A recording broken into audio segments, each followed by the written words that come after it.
One of the keys to moving range health and livestock performance forward in a drought is sticking to your principles. We've talked about the shift in the weather patterns. So instead of maybe growing grass for 8 months out of the year like we were before, it might be 3 months out of the year now that we're growing grass. So what that has done for us is we are still getting big blue stem that is as tall as I am, about 6 foot tall, in places, just because the cattle are not turned out on everything. And by the time we've got that in, now we've got enough built-in residue and enough bunch grass in places that we're holding that water there and utilizing it. So that's been really the key for us to kind of get those plant communities shifted and keep that range health progressing for us. And what is the value of having animals adapted to your environment? The cows get bred, the bulls are in for 45 days. The first calf heifers now, we've started breeding them for one heat cycle. And the first year we did that, we got 55% bred, which honestly I was fairly tickled with. I didn't know what to expect, but now we're getting about 75% of those heifers bred in the first heat cycle because we're getting our animals adapted to our environment. All that and more on this episode 521 of the Working Cows podcast, brought to you by Dominium Wealth, Ranch Right, 100th Meridian Ranching, and the Nebraska Grazing Lands Coalition. Welcome to the podcast that gives producers a platform to discuss and share paradigm-challenging practices. Practices that have increased the effectiveness of their operation and the joy that their families have received from this lifestyle.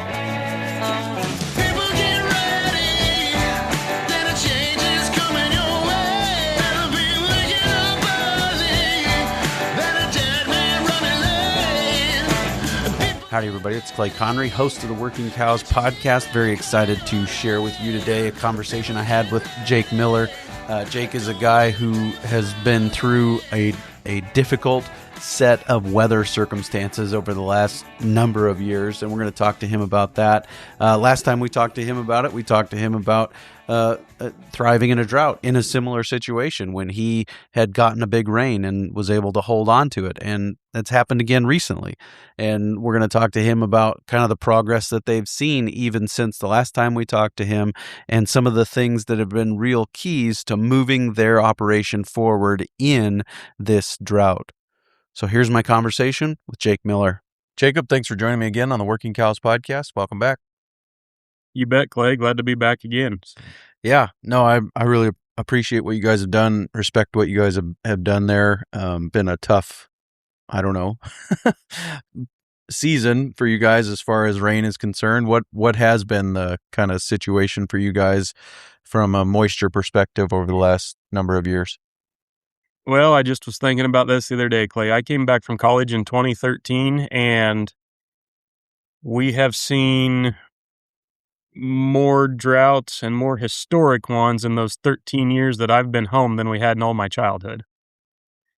When I came home in 13, we were in severe drought, D4, not much was working. Then we got some rain, kind of lingered into 14, 15, we got some moisture. And then we were, from 15 to about 2020, not going to say we were in drought, or, anything dire straits, but we weren't at average rainfall either. And I guess with what we've been through, in my mind, drought is D3, D4.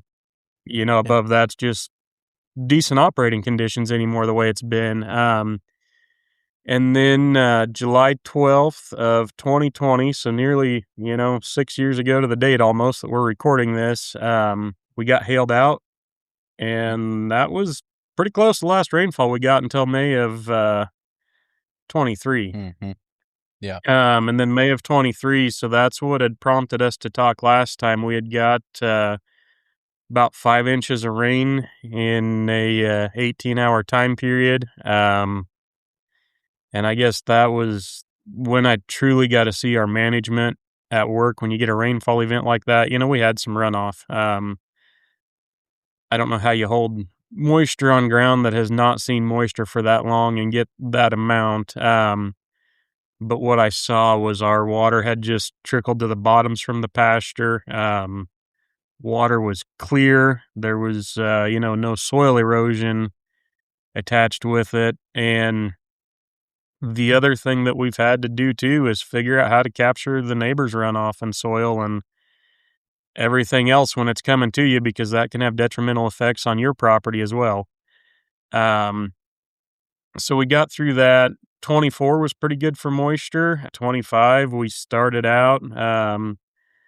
We were getting back into that D3, D4 again, and we got moisture again in June, kept us going, and then all of a sudden, into June through July, we had, or I shouldn't say June through July, but really June through September, we just had more rain than I've seen at any one point, because that deficit that we had early, we ended up with more than average rainfall by the end of the year, or, into that October time frame. And Dad and I were going over grazing plans, last fall, and I said, unless it just doesn't snow this winter and we don't get any rain next spring, I don't see how we can screw up. And I put my foot in my mouth, because we had less than an inch of snow cumulative all winter last winter. And then we didn't get any rain until the very end of May. So we had 6 months with literally no precipitation. I mean, that cumulative inch of snow was the only moisture there was. And that came in, about 4 or 5 different skiffs of snow, and the wind was blowing. So it almost got the edge of the driveway wet, or anywhere there was, the edge of bare ground where there was something to hold the snow. And then, so now this year, typically we should be around that 12 to 14 inch mark for the year about this time. And so we had, we were up to 2 inches by the 20th or so of June, going back to about the 1st of October. And then we had a deal that set in here. We had about 4 different rainfall events with about a ½ inch each, and it was just a nice, cloudy, cool week. That moisture really soaked in. And then here again, the last Thursday in June, it wasn't forecasted or anything, but there was just one cell that blew up and just kept building and building. Then we got about 3.5 inches of rain from 12:30 in the morning to 5 that morning. Little bit of hail with it, not much, and it didn't cover all the ground, but it did hit us where we were just trying to crawl out of D4 here. And I don't want to argue climate change or global warming or any of that. Everybody's got their opinion, and I respect that. But it really feels to me like, looking at these last several years, I'm afraid we're going through a desertification process here. Our winters are warmer than they used to be. Typically, we'll get some cold spells, but it's, a couple weeks at a time, and then we might be back up to, 40 to 50 degrees at times, which is abnormally warm. Very little moisture, and we just haven't seen our spring rains the last several years. Typically kind of that, April into May, we would get some nice spring rains, and we've not had that for a number of years now. And then when we are getting our rains, it seems to be pushed back into June now, when it starts, and they're getting to be larger, less frequent rainfall events, kind of starting to feel like a little bit of a monsoon season. And I hate to think that way, but we're also, playing the cards we're dealt and kind of trying to prepare for that and plan for it. So that's kind of what our moisture situation has looked like over the last several years here. So Yeah, no, I appreciate that. How would you? Okay, so that's something I've been thinking about too. Reed Timmer is an extreme meteorologist. He travels all over, and he's been posting regularly here the last few months that I can't remember what he says. June or July is the new May. Yep. And I wonder about that too. Do you have my thought is land management practices are to blame. I mean, that's the kind of the source of this issue, right? Yep. We have and I think like our moisture, it comes in where we're at in southwest Nebraska. The snowpack in the Rockies, once that starts melting, that's usually what brings our influx of moisture in. But I've been thinking a lot too, just about all the expansion on the Front Range. How many more acres of concrete there is, roof area, everything that's reflecting light. How much, and I don't want to say artificial heat, but that's what I'm going to call it, because how much are we reflecting instead of letting Mother Nature take in now? Yep. Because we've seen it, and I don't remember which meridian it is. But we're west of McCook in southwest Nebraska. When we'd drive east, we'd get about 45 miles east, kind of to that, around Cambridge and Arapahoe. You could see a definite shift in the climate there. It was just greener and wetter. Different plant communities started there and everything. Now when we go east, you've got to get more to like Kearney or Grand Island. So it's pushed it about another, 45, 60 miles east, it feels like. And I've seen studies on this now that's, what they're seeing as well. So I agree. I think it's a lot of man-made issues that have to deal with this, and probably I'm blaming urbanization on part of it. Yep. To our west, that's kind of disrupting our water cycle.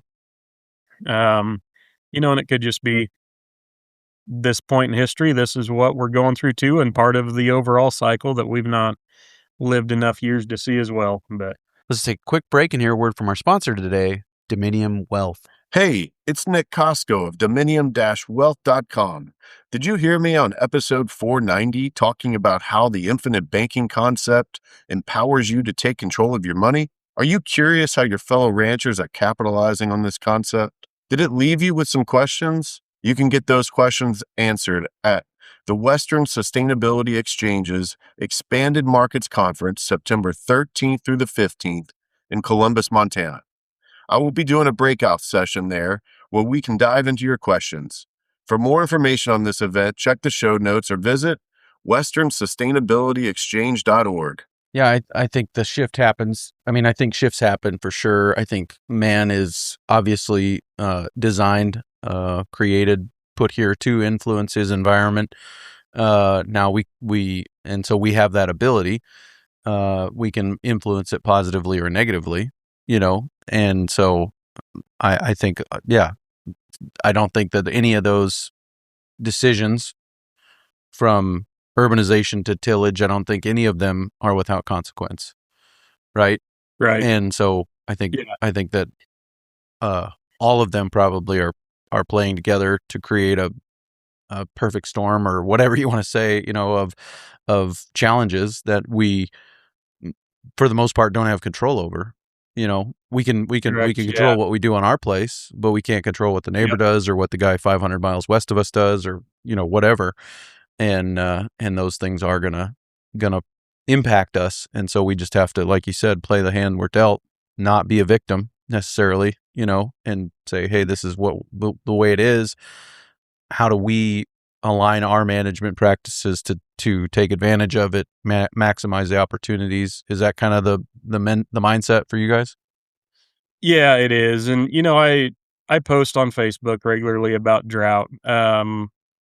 Not that I'm trying to play the victim, but trying to, I guess, raise drought awareness, because that is one of the most mentally, physically, financially devastating things that a farmer or rancher can go through. And drought is everywhere, but it's getting to be more of a constant here. And so we've learned how to deal with it. The drought of 22, I mean, honestly, it about broke me mentally, physically, and just learning how to put that aside. Tomorrow's a new day, adapt and overcome. So that's kind of been a lot of why I've been posting some of that stuff. I've got, buddies that I talk to daily, and a lot of it's not solving any problems. It's somewhere to clear the air and get on with your day and keep going through it. But yeah, no, that's so important. I distinctly remember a post that I made, got into a conversation somewhere. And there was two of us that were dealing with drought. and one guy who was not dealing with drought at the moment or whatever the case was. And he's like, man, I thought you were a lot more positive on your podcast. I'm like, yeah, I am. I think that there is opportunity, but doesn't mean that it's not hard to go through drought, to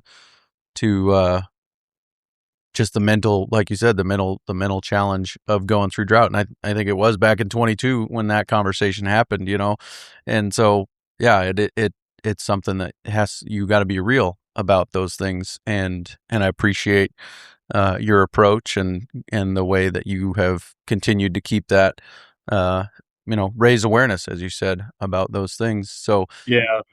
I mean, there's been a history, right, on your place there, Southwest Nebraska, of however you want to term it, holistic management. It didn't start with you coming back from college in 13. Do I remember that right?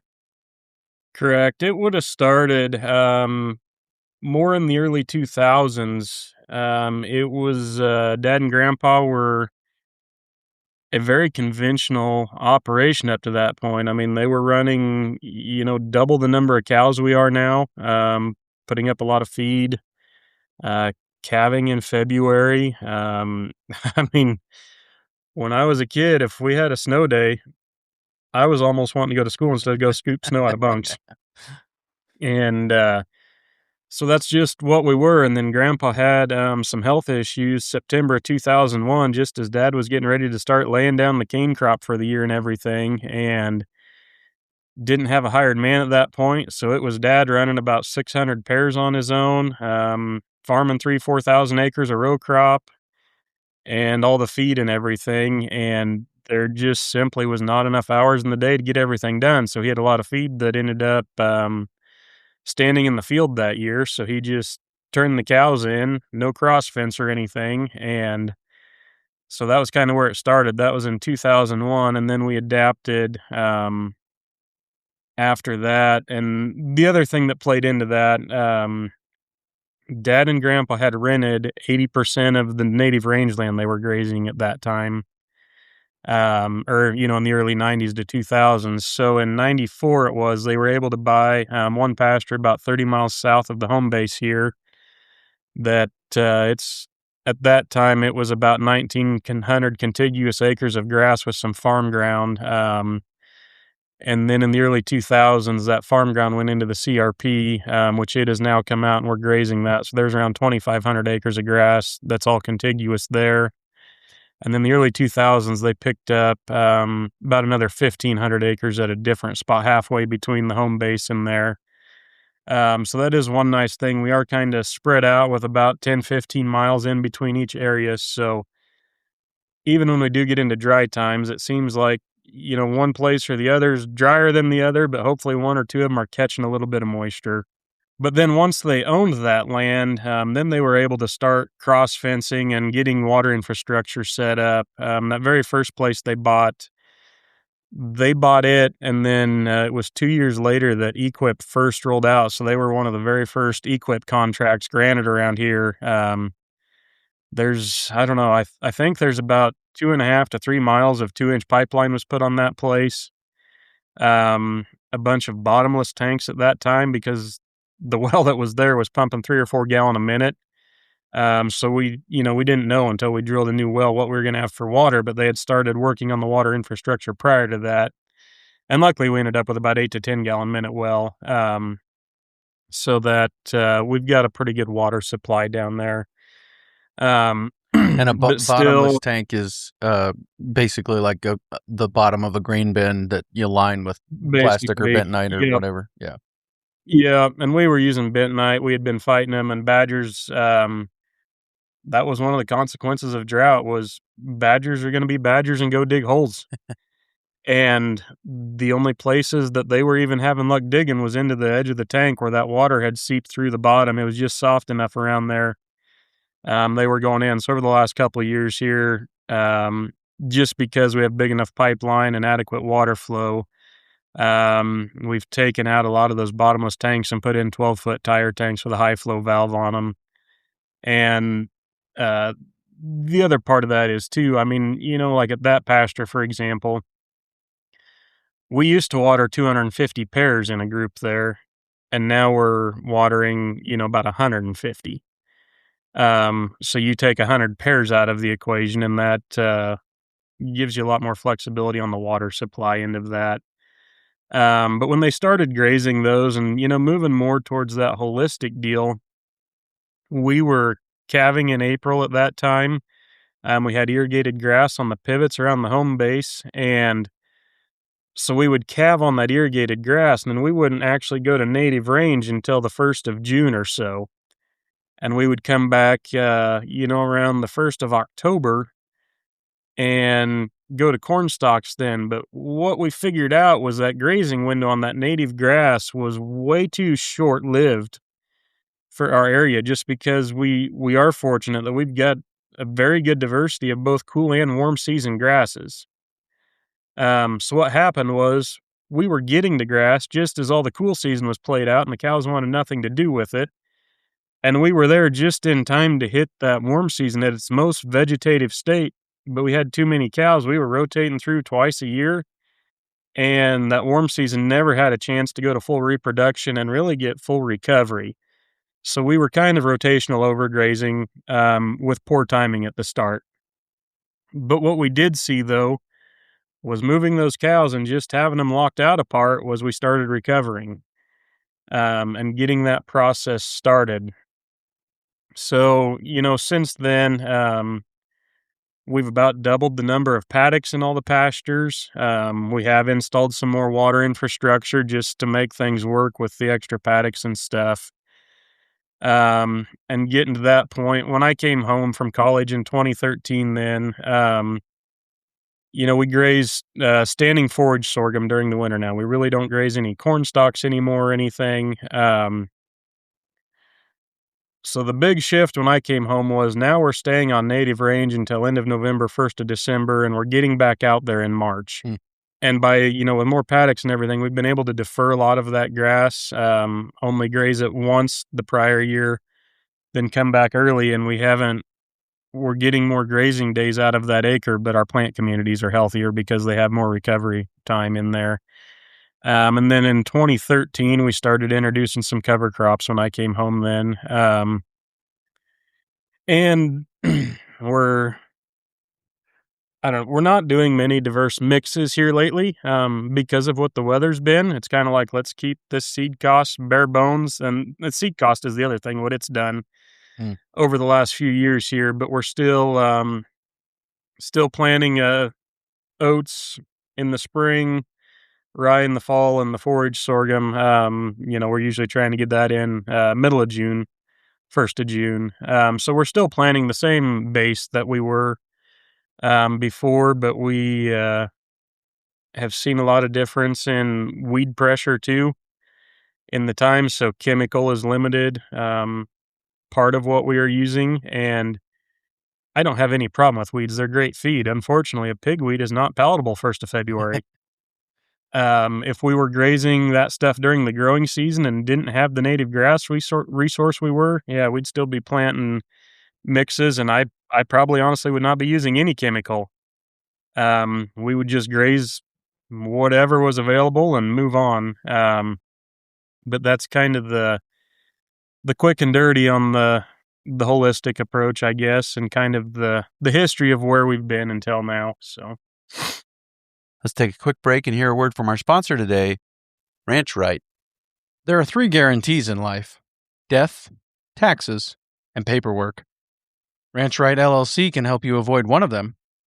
If you're a successful business, you're probably paying some taxes, but that doesn't mean you have to be stuck inside preparing your paperwork for the accountant. Enlist the team of financial experts at Ranch Right LLC to get you back outside doing more of what you love. They are committed to providing you with actionable financials so that you can build a profitable business and create generational wealth. While some things in life are inevitable, being mystified by your numbers doesn't have to be one of them.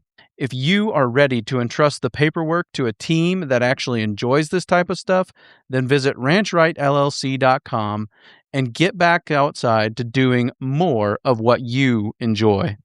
We kind of described the moisture pattern since 2013. have you guys, do you feel like you've been able to move the range forward in, health in that time, or maintain, or has it gone backwards? I mean, where do you feel like you're at?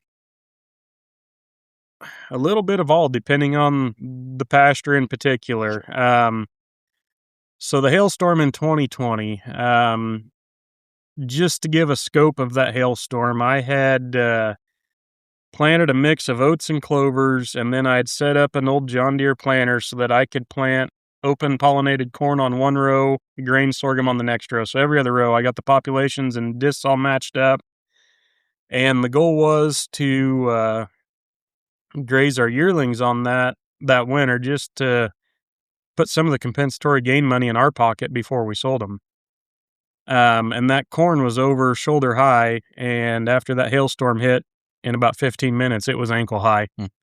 I mean, it just absolutely wiped us out. I went out that next morning and I could still find almost ping pong ball sized hailstones lodged in the hillsides in the native range, still frozen. So I think that, and that hit all the south facing slopes, just kind of the way that it came, the south facing slopes in the top. So that was pretty detrimental to some of our range, honestly. It has not fully recovered since then, just between that and then that was when we headed into drought. So that was pretty tough on some of it. So that stuff, we're averaging about 50% of the days that we used to off that. Just been trying to, if we can, get, nearly a full calendar year recovery on that stuff, and then just go hit it light, flash graze it, and move on.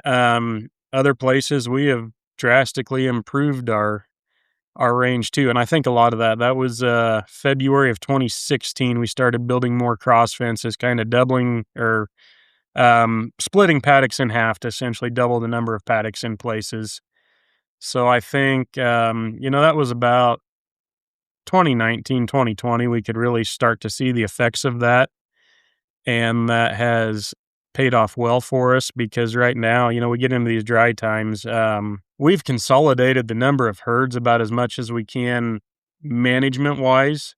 So we've been bouncing cattle around back and forth. I mean, some of these yearlings we've got have been on a trailer 4 times this spring, just bouncing back and forth wherever we feel we've got the forage and trying to balance things out.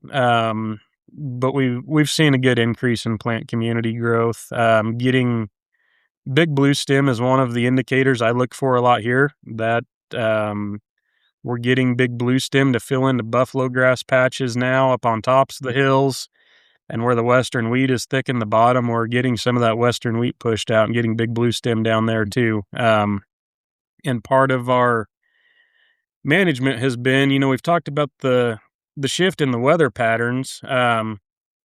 So instead of maybe growing grass for 8 months out of the year like we were before, it might be 3 months out of the year now that we're growing grass. So what that has done for us is we are still getting big blue stem that is as tall as I am, about 6 foot tall, in places, just because the cattle are not turned out on everything. And by the time we've got that in, now we've got enough built-in residue and enough, bunch grass in places that we're holding that water there and utilizing it. So that's been really the key for us. So to kind of get those plant communities shifted and keep that range health progressing for us. So, yeah, you mentioned the kind of the ranches or the places being spread out, by a few miles. Are you guys running separate herds in each one of those places then? We are, pretty much. So the home base, it's during the summer, we've got the yearlings around here, and those are all, ranch raised yearlings. We're not purchasing anything. So the yearlings and replacement heifers, and then the middle place, typically that's either we've got a fall calving group of cows.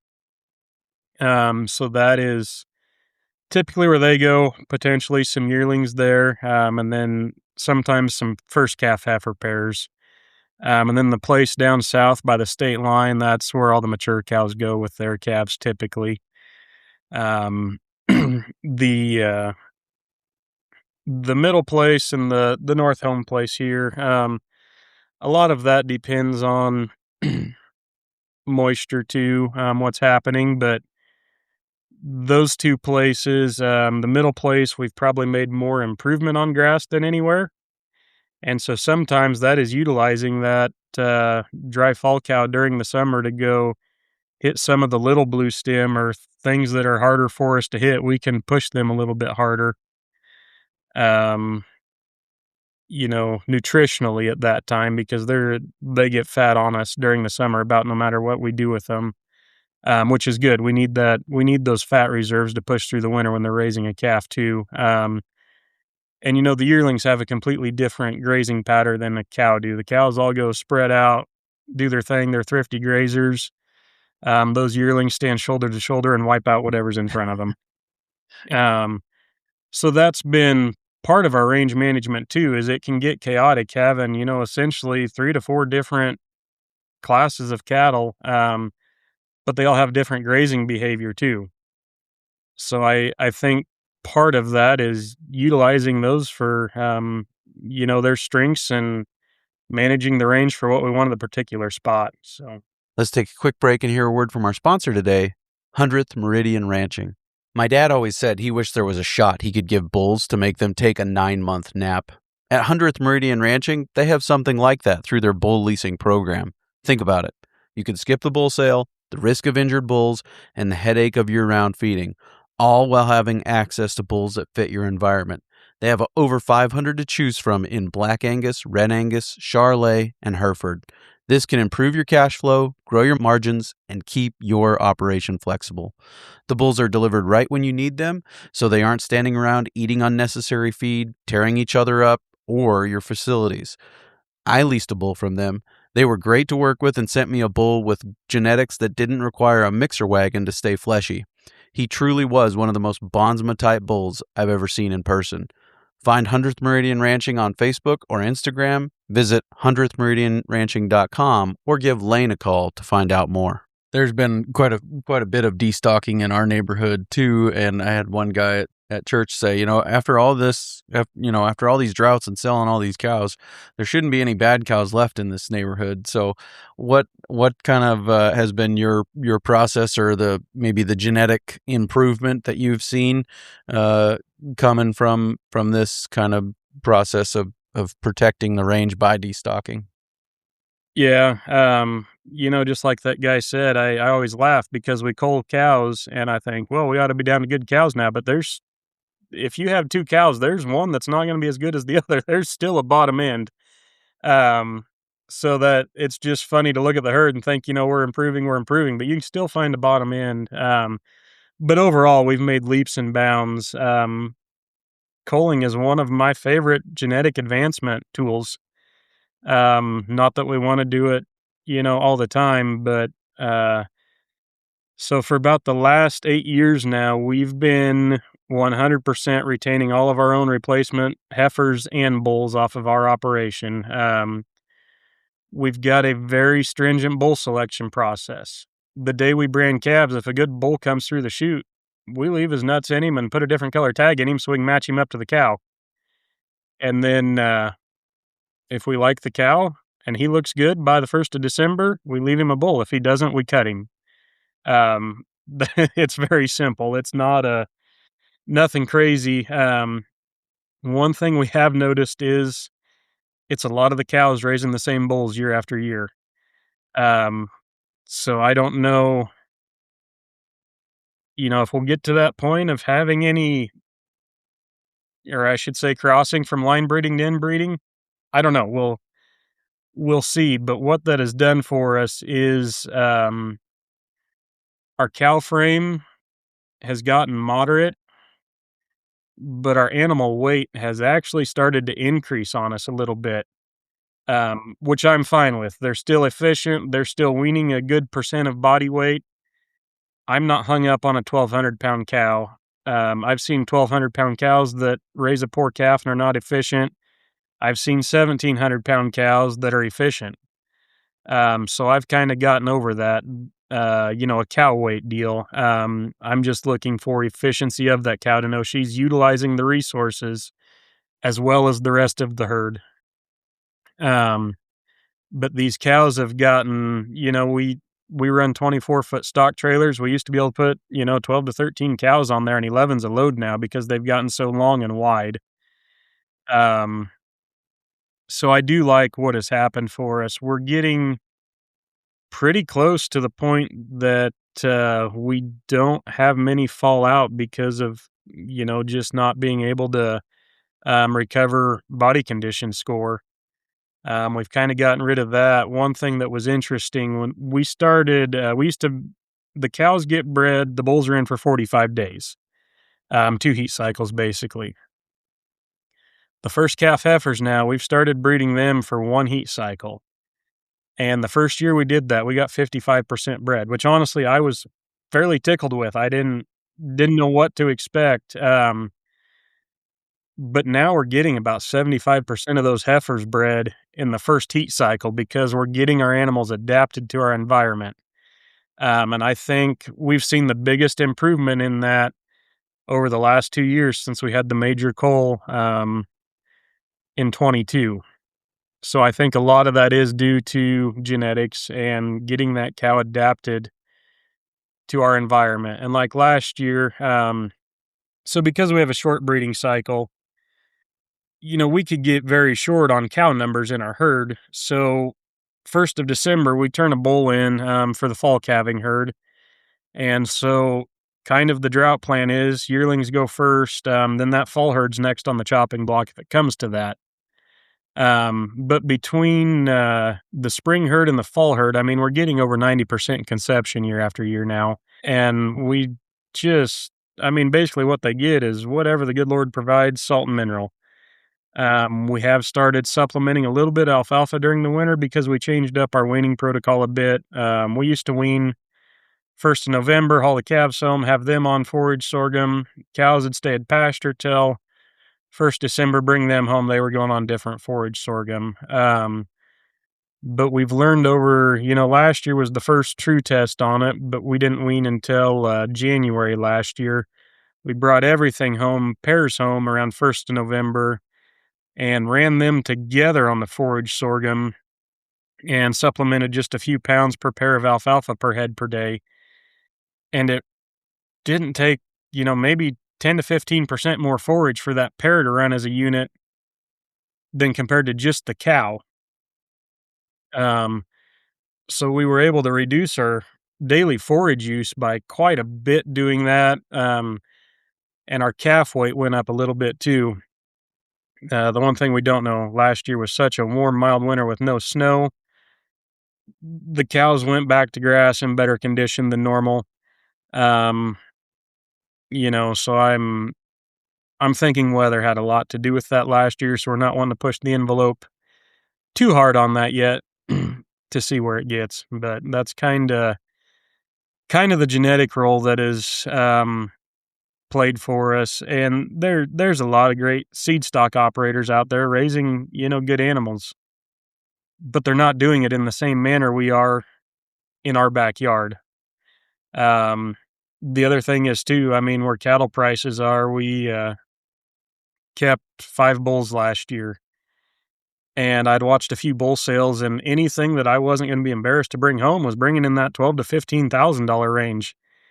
And I just told Dad, I said, that's hard to fathom that those 5 calves are $60,000, $70,000 standing there. And I'm, like I said, there's a lot of great seed stock producers out there, but we've not bought from any that we didn't have problems with. Just as far as body condition and being able to maintain what they were doing. And you start looking at that and it's like, how far are we pulling back the cow herd by not letting them get that genetic expression and adaptation to our environment? So that's kind of where we've went with the genetics. The culling criteria, has that been mainly body condition? Or what else is factored into that? Body condition, age, feet and teat structure. And part of what we're doing by utilizing that fall herd, Mother Nature has selected the fall out for us. Pretty much. So just open. Yep, just open pretty much. And we all know that body condition, feet, their availability to be thrifty grazers, everything plays into that, and that's in my mind that's the ultimate selection. I can't do any better than that. Even though there might be a cow that bred that maybe is not, what my ideal cow looks like in my mind, if she's productive in raising a calf, obviously she's doing something right. This year we did cull, it was just 10 or 11 spring calvers. But Dad and I went out to the mature group of cows. We were getting ready to rotate them that day, so we just set up a polywire lane by a water trap where they were coming through. And just visually looking at them, anything that looked like they were going to be a later calving cow, we pulled off. Like I said, I mean, it was about 10% of that herd at that time. So, but what I noticed when we did that, one had a sore foot, couple with bad bags on them, and they were the lesser body condition score cows out of the group. So it still fit all of our criteria. And the other thing that I noticed too is, and I'm not going to say they were old cows. We honestly don't have any old cows left after all the culling we've been doing, but they were old for the herd. I mean, in that 6 to 8 year old range, other than one second calver. So that also showed some of the genetic advancement that we've made too, as far as environment adaptation goes and the epigenetics, everything playing into that. And then once we get into the fall herd, we typically don't breed our fall heifers. We have the last couple years just trying to build cow numbers back. And one of my strategies to try and build or maintain the herd during a drought is to cull cows and keep heifer calves, because I can feed about 2 to 2.5 of those heifer calves compared to one cow. On the financial side of that, yes, you're a year out from a calf on that cow. But that plays into the recovery process too, is that gives me that year before I've got a heifer needing more daily nutrition than she's needed before because she's still developing and raising that calf. And like this year, those cows that we sold, I mean, cattle prices, I don't want to say they're high because they're where I think we need to be, but it seems very high compared to historic prices. Right. We took 6-year-old cows into the sale barn that were 11 months bred. They weighed 1,188 pounds on the scale that day, and we got $4,000 a head out of them. Our heifer calves are worth $2,500 at the barn. It didn't cost us that to make them, but when you put your opportunity cost in there, it didn't cost us anything really to keep those additional heifers that we did. Just working on that. So that was another thing, is how often can you trade a cull cow for a heifer calf? I mean, yeah, that's not an opportunity we get often. Right. Typically those cows we're culling are worth half for, sometimes only a third of what a heifer was. Right. So that's been a nice shift and played into part of it. So let's take a quick break and hear a word from our sponsor today, the Nebraska Grazing Lands Coalition. Do you need help developing a grazing plan that can deal with drought and limited forage supply, as well as help you strategically design water, fencing, and financial systems that tie it all together? Well, the Nebraska Grazing Lands Coalition will be hosting a 3-day field-based grazing school July 28th through the 30th at the McGinn Ranch near Anselmo, Nebraska. The school is designed for ranchers who want to sharpen their grazing strategies, strengthen peer networks, and improve the long-term health and profitability of their grazing operations. Graduates of the school also gain free access to the Nebraska Grazing Lands Coalition's Grazing School Follow-Through program, which provides one-on-one on-ranch support to help you achieve your grazing goals. This ongoing connection with instructors and peers is designed to build local networks of like-minded ranchers who continue to work together long after the school ends. Registration is open now through July 20th. You can find out more information at nebraskagrazinglands.org. I mean, one of my favorite quotes from, just because it sums up, I think, what is going on genetically, is that fertility is a function of fleshing ability. It's Johann Zeitzman says it all the time. And so that those cows that can stay fat in good body condition, they're going to be the ones that are most likely to breed back in a timely manner without supplementation, all these things that we're looking for. And so, I mean, it kind of sounds like it fits with your experience, right? It does, yeah. And I was at a meeting in Imperial. Maddox has had a meeting on late weaning and some different grazing and stuff, but there was a guy from a feedlot there, and I'm not going to say any names or feedlot, but he was just talking about, because of the shorter cow numbers, how much bigger they're making the calves in the feedlot. And I mean, it's gotten to the point that they were completely tearing out all of their working infrastructure to make it bigger and wider and getting different chutes in because they had so much bruising. Wow. They were losing too much red meat yield because of bruising. And he told us, he said, you guys are going to have to start running bigger cows and making these bigger calves for us to fit this. And I just chuckled. I'm like, no way. I said, you guys can learn that our cattle are going to have to be run on grass longer to grow that frame to fit what you need, because I am not abandoning my cow that I have now. We're not going to be as productive pound for pound. And, there was some talk about that, and I appreciate the feedlots and what they do to help us, market our grass, I'm going to say, because that's our deal, is growing grass. The cattle are the tool to do it, and we still have to be able to market those. But if the feedlot doesn't want them, I'm going to find another way to get rid of them. But I'm not going to change the cow for that, because we've been down that road before, and we can run a cow. Well, if we were talking, dollars to dollars present day versus 1995, we can run a cow for what our winter feed costs used to be to get that cow through the year now, just about. Mm-hmm. And I'm not going back there. I mean, even if we took a dock on smaller cattle, we're still going to be more profitable than running that cow that's going to, year in, year out, produce a calf that'll finish at 1,800 pounds. So that's been another interesting point, too, just with what we're seeing as far as the industry's wanting now.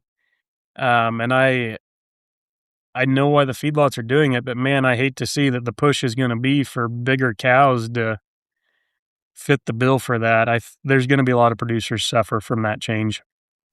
Yeah. Yeah, for sure. One thing you said earlier is that, those yearlings are just in a line and they eat everything in front of them. Is that a function, in your mind, is that a function of density, or is it just the way that they are because of the management style, as far as they've learned to eat like that? What's going on there? Do you think? I think some of both. I know they learn to eat like that because when we do pull them off the cow, we're strip grazing forage sorghum, doing daily moves with them. And when we're doing that, we're usually giving them pretty long, narrow rectangles to eat. So the push is up to that front fence. They stand in a line, eat, then they turn around and go back the other direction and eat. So I think a lot of that is built in. But one of my favorite sites is when there's a hillside of, little blue stem that not much wants to touch, and usually middle of June somewhere is when that is typically lush enough that they'll go, and I can see all the calves just standing shoulder to shoulder up and down the hillsides, working that over. So that I think it's a little both. I think it's the typical grazing pattern of a yearling, and they've not learned to be thrifty grazers like a cow yet, per se. And as management also. The other thing that I've been playing with this year, our spring yearlings, we plan to keep them until September, and they left the end of March this year. We never even got to grass with them, and we've still got last year's fall calves. I've been grazing a half circle of irrigated oats with them, but I've been playing with them a little bit management wise, because when I've been rotating them, they go out and eat in the morning. About 11 o'clock, they start trailing into water. So I've been moving them between 12 and 1 when they want to stand around and, swat at flies or just do their thing. So I've started moving them that time of day, and we've built in an extra grazing window for them to be eating and putting weight on during the day just by the time of day we're moving them. So there is a lot of ways that we can manipulate stuff and do different things to get what we're after as well. And I think part of that is too, growing something green, we're getting into that higher bricks level for the day. So we're hitting that forage at the optimal time of day to get it done then. So, Yep. You've used the term thrifty grazer a few times. Can you define that for me? What do you mean by that? Basically what I mean by being a thrifty grazer is, a lot of that goes back to structure too. We've got some pretty rough country, and the cow being sound enough to get up and down slopes, eat a plant off the side of that straight up and down cliff and do some of that, but also thrifty in a way that they are able to go select the plants that give them the nutrition they need to get through the day, and the ability to balance their own diet to stay in that body condition and rebreed. And it's just watching the plants that the mature cows graze versus the plants that the replacement heifers or the bred heifers are grazing and the yearlings. There's some plants that the cows, I'm not going to say they don't touch them, because before I move out of the paddock, I want every plant touched, whether that be with a mouth or a foot or anything. They're still getting through everything, but the yearlings take a little bit of everything in as they're going across there, and the cows are more selective on which plants they're ultimately consuming. And granted, both of them have a different nutrition profile they need daily too. But it doesn't vary that much considering they're eating about or have the availability of the same stuff. So the yearlings are taking in a lot broader plant community while they're grazing, I would say, compared to the cows. But at any rate, we're still getting all of the different plant varieties touched or manipulated in some form in those paddocks. But it has been a valuable tool to us too, just to kind of learn the different grazing strategies of different classes of cattle. And yeah, so that plant on the side of the cliff there is, might not be the most desirable cool or warm season grass necessarily, but it is good from a nutrient density perspective, right? Right. Yeah. And that, we all know that plant roots go deep, but that plant on that side of the cliff has got to have different minerals in it than the other plants do. And it's, we've got, some wild gourds and stuff that grow. And I just had to laugh because they would just walk by them until a week ago. And now that's the first thing they seek out when we move them. So just their ability to know when something is ready for harvest, I'll say, in their mind. It's wild.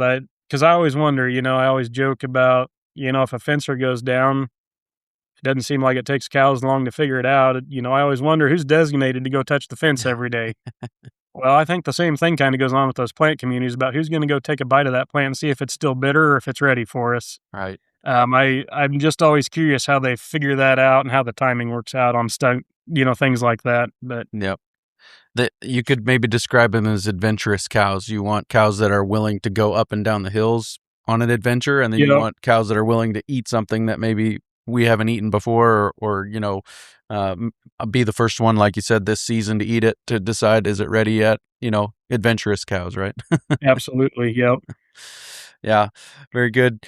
I guess obviously we can go on and on here, but what role have the sheep played in all this, and kind of how have they fit into this whole equation?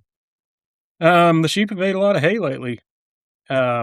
We culled about 40% of the flock. Part of that was drought management. Part of it is we're pushing more towards kind of a seed stock type deal. And we were getting a lot of phone calls for people wanting ewes. So we sent them down the road. back to the culling deal again. It was a culling for, quality of the flock. The sheep deal started out, I was wanting to do some multi-species grazing and some things like that. I haven't got to that point yet. I've run out of time, and so focusing on what is working well and then adapting the rest around that.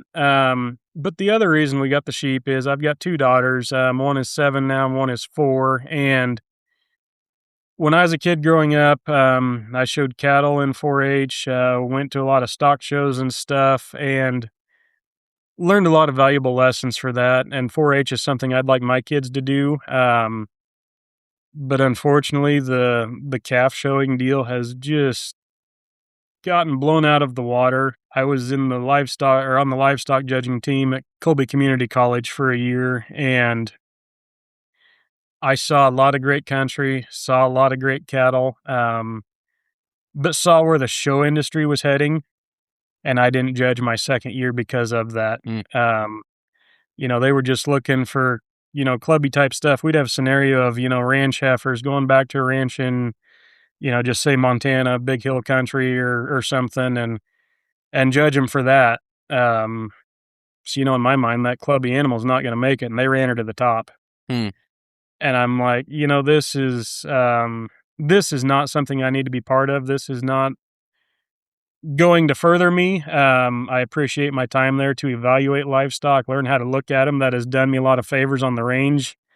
Just evaluating the cattle that perform and not. But anyways, back to the sheep and the 4-H, after seeing that, what I wanted my girls to see is that we had the sheep, they raised them, and actually learned the lesson of what, 4-H is supposed to teach a kid. And the type of cattle we have now, our calving date does not jive at all with county fair season or anything.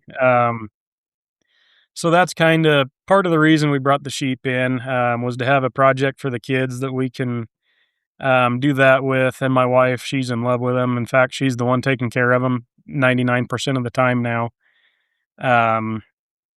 So that's kind of where they're fitting in, and we're using them, just kind of running them around, grazing weeds out of corrals where we don't have cattle during the summer, so we can still use the pens and find them when it's time in the fall again, and trying to park the mower, around the yards and stuff, and use the sheep as much as possible. And the other thing they've done for us too is it's kind of been one of my goals is that I wanted to provide for our community however I can, and we've had a pretty big influx of South African workers come to the area. And the Dorper sheep is what they're used to eating in their native lands. And so they've been coming out and buying sheep. And since we've had the sheep, we've not hauled anything to the sale barn. We've been able to sell everything, either direct to consumer or direct to producer, off the place. We've got one ewe that culled herself last year. She got mastitis. We're getting her back in shape, and she's going to have to go to town.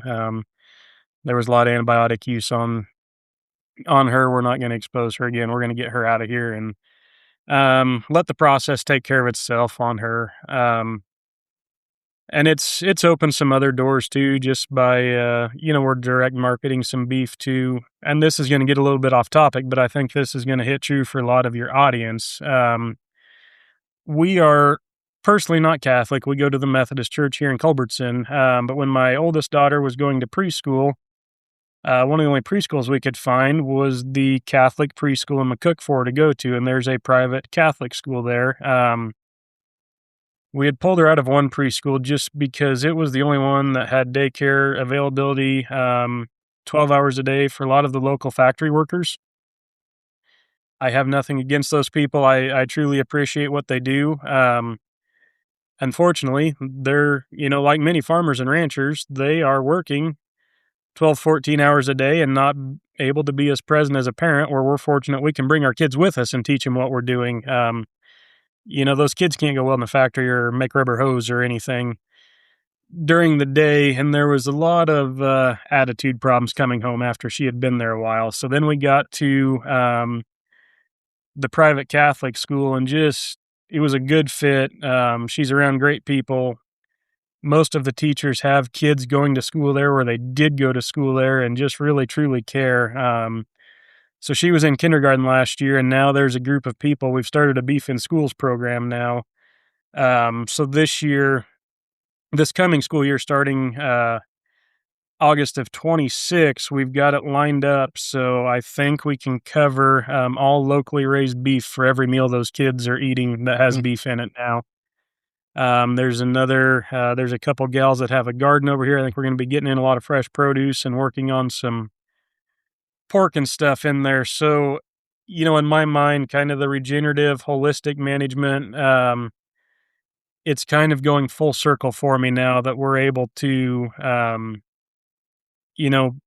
produce the food, the protein sources the way we are and get it back into the community now.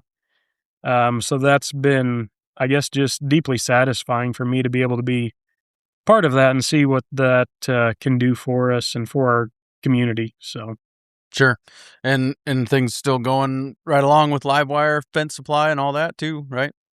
Yeah, they have been. Honestly, I'm just trying to keep up. I've had some health issues over the last couple years here and been fighting some autoimmune stuff.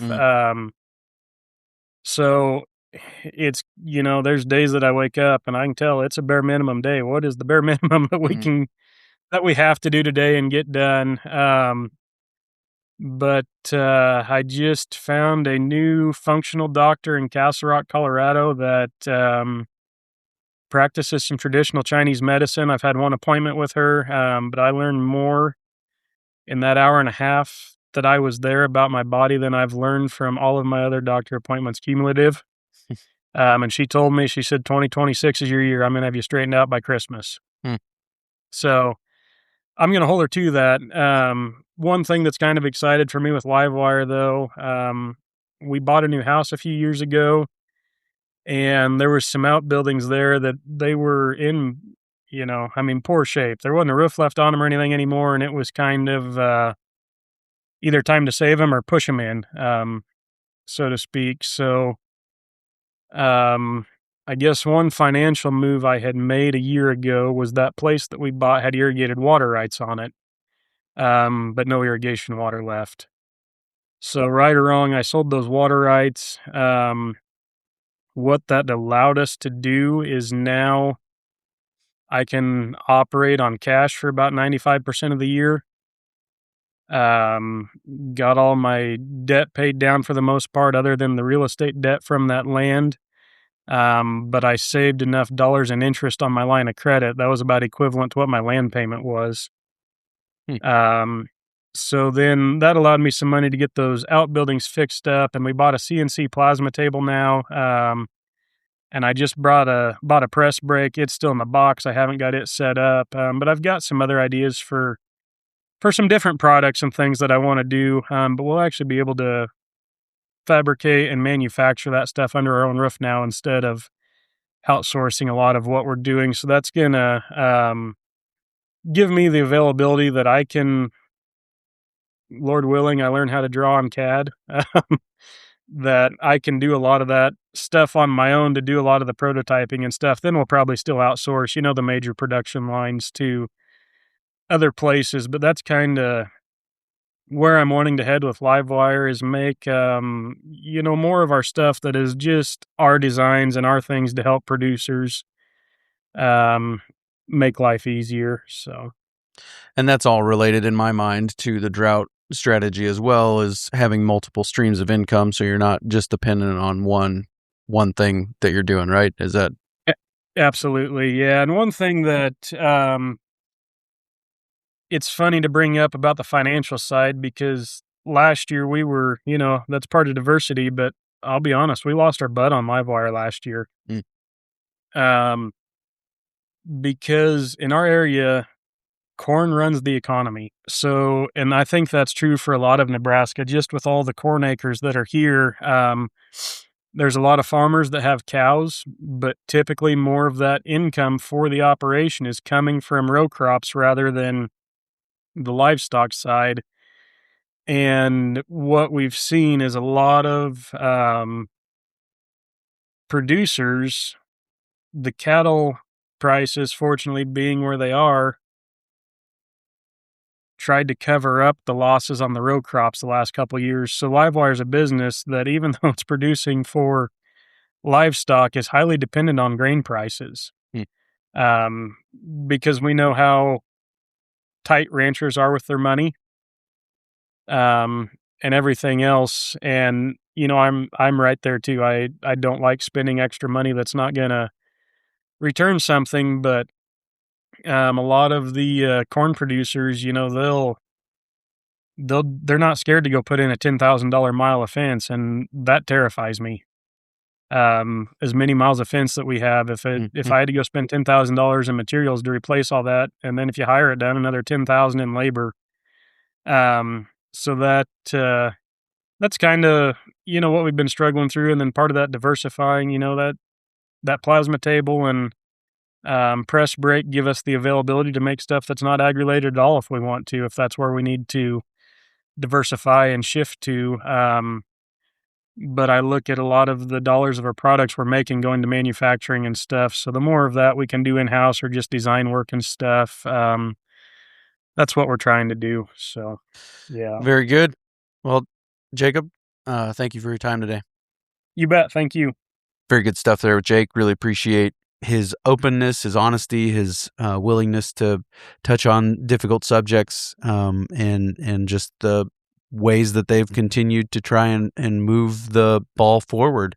Like I said in the open, from a range health and livestock performance perspective, even in a drought, continuing to see those principles pay off, and really proud of them and the work that they have done, and they've been recognized for that stewardship at the state level, at least in Nebraska. So good on them. Well done.